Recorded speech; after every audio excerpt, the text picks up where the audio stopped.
سنیں، ہم بہشتی کیوں کہتے ہیں، ہم مرنے والے کو مرحوم کیوں کہتے ہیں؟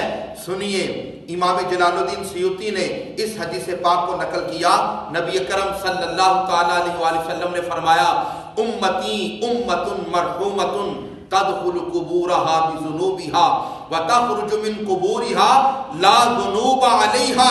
میرے آقا مولا صلی اللہ تعالیٰ علیہ وآلہ وسلم نے فرمایا میری امت امت مرحومہ ہے، میری امت امت مرحومہ، لفظ بولے، میرے آقا مولا نے فرمایا میری امت امت مرحومہ ہے۔ یا رسول اللہ مرحومہ کا مطلب کیا ہے؟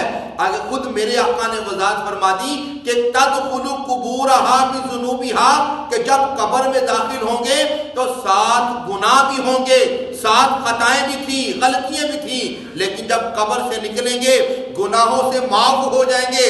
یا رسول اللہ گناہوں سے معافی کیسے ملے گی؟ تو حدیث کا اگلا حصہ ہے جو بعد کے مسلمان اپنے مرنے والوں کے لیے دعا کرتے رہیں گے، رب کریم ان کے گناہوں کو معاف فرماتا رہے۔